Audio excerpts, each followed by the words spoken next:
ईरानी consul general ने अपने वफ्द के हमरा पाक ट्रैक्टर मैन्युफैक्चरिंग कंपनी का तफसीली विजिट किया।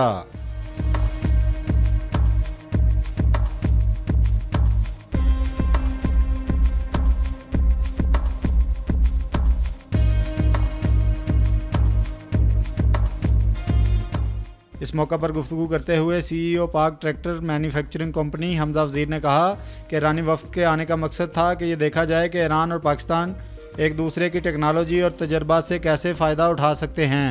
ये जो इरानियन कौंसलेट से जो डेलीगेशन आई थी, इनका आने का मकसद यही था कि देखें कि पाकिस्तान और ईरान के दरमियान एग्रीकल्चरल मशीनरी का जो सेक्टर है उसके अंदर कैसे और कितनी कोऑपरेशन हो सकती है।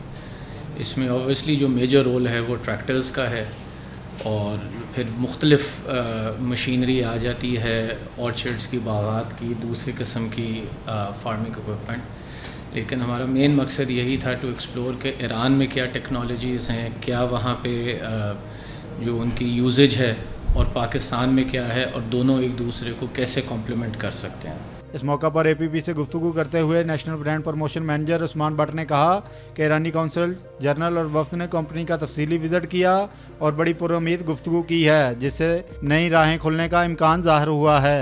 ईरानियन कौंसलेट जनरल और कमर्शियल अटैची हमारे पास तशरीफ़ लाए, हमारी कंपनी को विज़िट किया। विज़िट करने के बाद अपनी बड़ी पॉजिटिव राय कायम की और पाकिस्तान और ईरान के कारोबार की तरक्की के लिए बहुत बेहतरीन अपने कमेंट्स पास किए और अल्हम्दुलिल्लाह बहुत सारी कंपनियों को गो थ्रू करवाने के लिए हमें यकीन दहानी कराई और इसी तरह पाकिस्तान में हमारी कंपनी को ईरान में प्रमोट करने के लिए अपने तहफ़्फ़ुज़ात हमारे साथ शेयर किए। जी, ईरानी कौंसल जनरल ने पाक ईरान कारोबारी तजुर्बात और टेक्नोलॉजी से मुस्तफ़ीद होने के अज़्म का इजहार भी किया। कैमरा टीम शोएब सैदासी और मोहम्मद जमील के साथ अब्दुर्रहमान राना, APP लाहौर।